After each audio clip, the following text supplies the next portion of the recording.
Lur, selamat datang di Ngidul Ngalabu Film Jadul.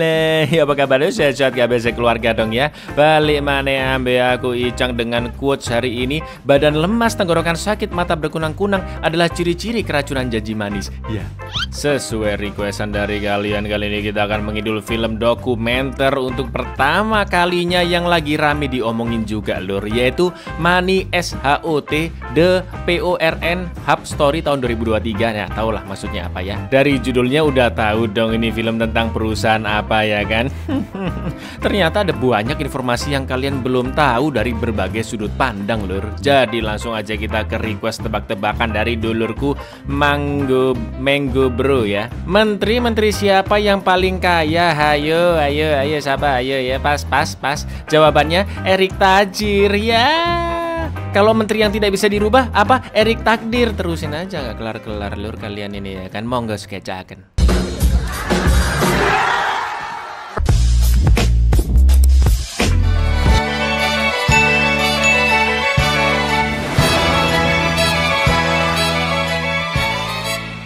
Sebentar lur, sebelum mulai ya, biar nggak dolar kuning, kata-kata PORNO kita ganti Parno ya. PORN Hub kita ganti PH ya lur ya. Oke, setuju ya. Film dimulai dengan beberapa orang yang ditanya film Parno apakah yang pertama kali mereka lihat. Mbak tatuan ini mengatakan film yang pertama kali dia lihat adalah parodi XXX. Ada yang nonton dua mbak berhasil lole, ada yang pertama kali nonton film klasik, film Beng Beng 8 orang, wah macem-macem lur. Intinya orang menonton film Parno adalah untuk mendapatkan rangsangan secara seksual. Dan ini menunjukkan bahwa internet bisa memberikan banyak hal-hal ekstrim yang mungkin orang belum tahu. Di film dokumenter ini lur, bukan hanya diinformasikan bagaimana perusahaan PH bekerja, asal oleh doang gitu enggak, tapi juga ada pandangan negatif dari masyarakat dan organisasi. Bocil mending out sekarang cil, dan bagi para orang tua, sadarilah bahwa sekarang internet sangat mudah dan cepat diakses oleh anak-anak. Jadi kita semua sudah seharusnya bisa sebijak mungkin menyikapi juga mengarahkan anak-anak kita. Dan inilah tembakan uang kisah PH. Exploitation of women is that you watch it expecting to be kind of set the tone. Extreme things could be on the internet. Sebuah perusahaan bernama MindGeek di Montreal, Kanada adalah pemilik dari situs PH. Seorang karyawan bernama Noelle bekerja sebagai penulis naskah Parno selama 3 tahun lur. Yang mana ketika MindGeek membuka lowongan saat itu dia terkejut-kejut melihatnya. Serius nih ada lowongan kerja penulis naskah konten Parno. Nyobalah dilamar, keterima ya kan lur. Bagi anda penggiat film-film hoep pasti suka ngeliat ceritanya dulu ya kan. Ayo ngaku, ayo.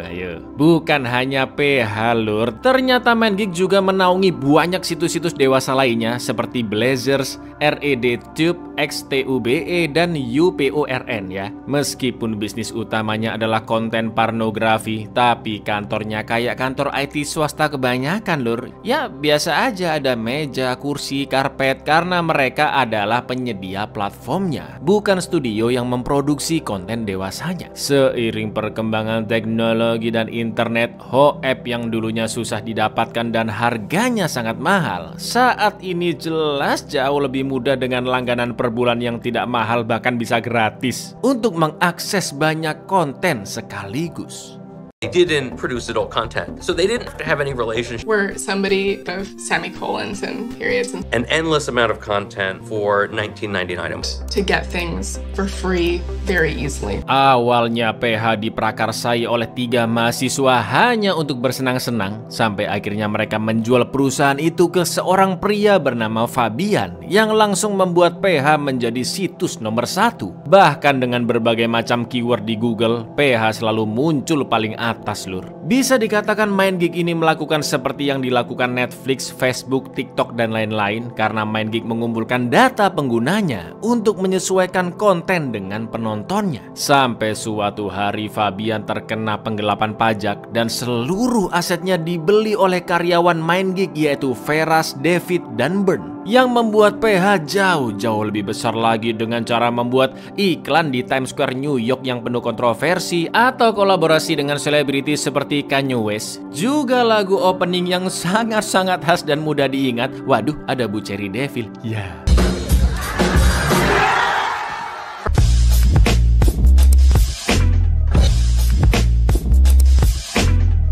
I mean, I think in our heads, most people could even see. They bought billboards in Times Square knowing they would be controversial. Tentunya di lain sisi sangat banyak orang yang menentang situs-situs porno karena wanita dan pria hanya dianggap sebagai objek saja, bisa membunuh pernikahan, racun dalam kehidupan, juga merusak otak manusia seperti virus. Sudah banyak orang-orang yang mencoba menghapus pornografi dari internet, namun sayang itu tidak terlalu berpengaruh karena internet sangatlah cepat, luas, dan banyak elemen-elemen di dalamnya. Belum lagi banyak orang di dunia ini yang hidup dengan menjual konten-konten pornonya di internet, seperti Mbak Gwen contohnya yang membuat videonya sendiri dan memiliki pasar penontonnya sendiri. Jadi di PH ini ada kategori namanya model HUB gitu lur. Dari sinilah mereka dapat bayaran, belum lagi biaya langganan dan saweran-saweran dari penontonnya. Begitu pula dengan Mbak Siri atau Bu Cherry yang mendapatkan keuntungan fantastis dengan bergabung ke model HUB di PH. Jika dahulu di studio-studio biasa para performer ini bisa mendapatkan $4.000 sebulan, di model HUB mereka bisa mendapatkan lebih dari $10.000 per bulan atau lebih dari 150 juta rupiah. Bisa kayak gitu ya. I mean, that's the reason I was able to buy a house. I wouldn't have been able to. Gave us autonomy, power, a good bit more money. With model, I started getting well over 10 grand. You'll choose the title, a description to have multiple different ways of making money. Yang mengerikannya lur, dengan keberadaan internet yang semakin liar didukung situs-situs porno seperti PH, membuat banyak kasus-kasus pemerkosaan anak di bawah umur yang diupload begitu saja ke PH hanya demi keuntungan semata. Demo pun terjadi di mana-mana agar PH ditutup, bahwa PH dianggap sama dengan perdagangan anak, pemerkosaan, pelecehan, eksploitasi, dan masih banyak lainnya. Bahkan mbak-mbak bernama Laila berhasil mendapatkan petisi jutaan tanda tangan agar situs PH ditutup. Yang mana PH sendiri berhasil meraup ratusan juta dolar dari iklan, pengumpulan data, dan langganan premium. Bahkan saat COVID kemarin PH menarik 3,5 miliar kunjungan per bulan, dan jumlah itu jauh melebihi Netflix dan lain-lain. Jadi gini contohnya lur, yang ekstrim pemerkosaan di video terus diupload gitu ya. Atau contoh-contoh kecilnya seperti seorang bocah SMP yang naksir dengan senior di sekolahnya ini lur. Nah si bocah karena naksir diminta ngirim-ngirim video lagi mastur bisa, dan yang lain-lainnya manut iya aja dikirim-kirimin lur. Tapi ternyata dengan brengkesnya si senior mengupload video tersebut ke PH, yang untung siapa? Jelas PH, karena dia naruh iklan di video tersebut. Apa nggak hancur kehidupannya si anak SMP ini ya kan lur? The company makes hundreds of millions of dollars through ad revenue.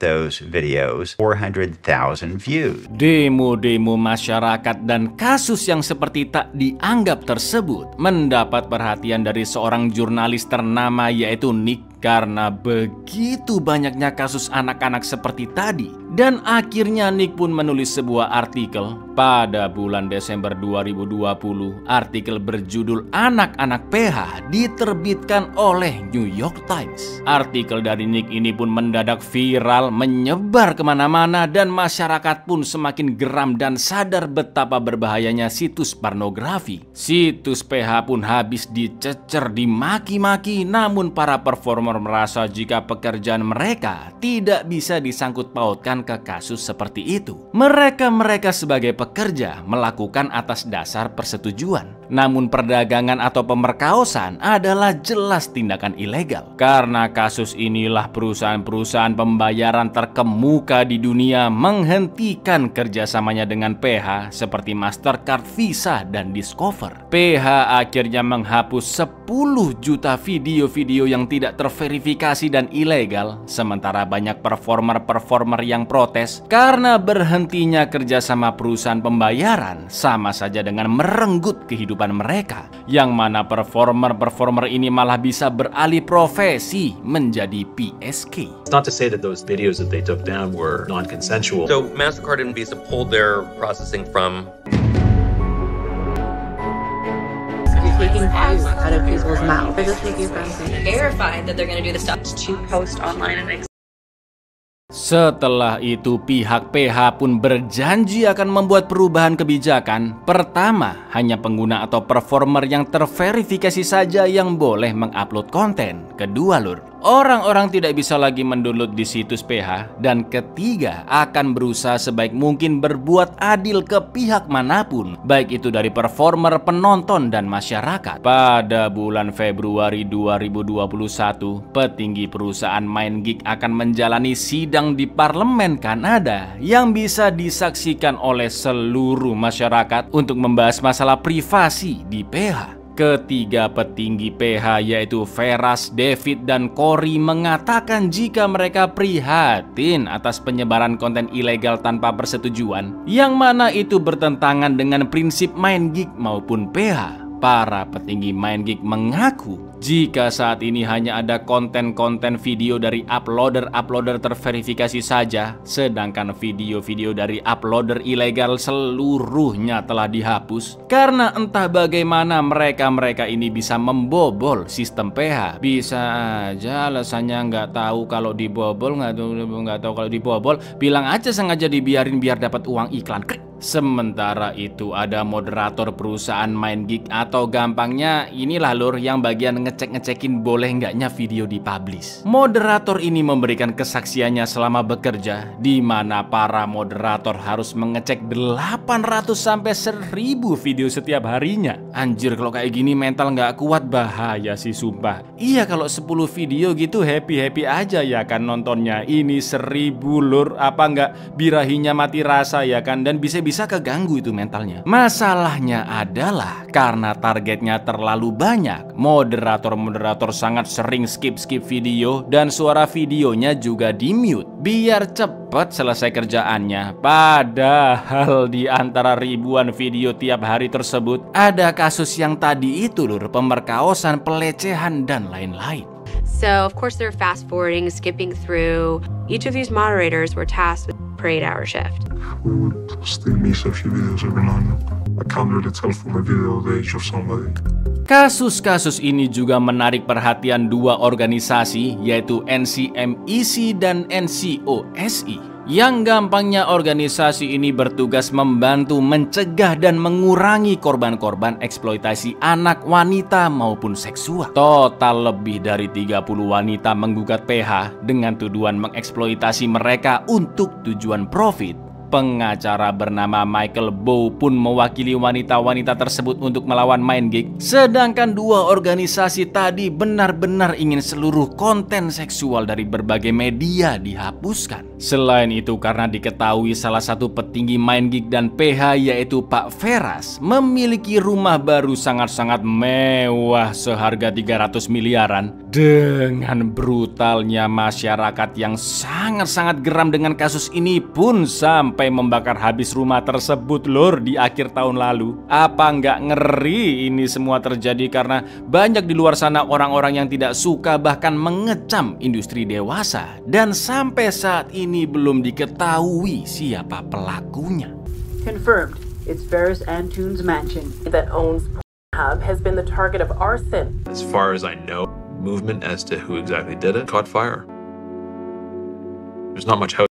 Sementara itu dari para performer, beberapa dari mereka beralih mencari nafkah ke platform lain yaitu OnlyFUN ya, OnlyFans lah ngomongnya aja lah ya. Karena proses pembayaran di PH masih bermasalah. Contohnya seperti Mbak Siridal yang salah satu segmen paling laris di OnlyFans-nya adalah memberi rating terhadap pistol-pistol gombyoknya para pria yang minta untuk dinilai. Alright, first wiener of the day. Until that you've put some, it looks very well moisturized, maybe slightly smaller than average girth. And I hope you have a great run, and I'll talk to you soon in my DMs.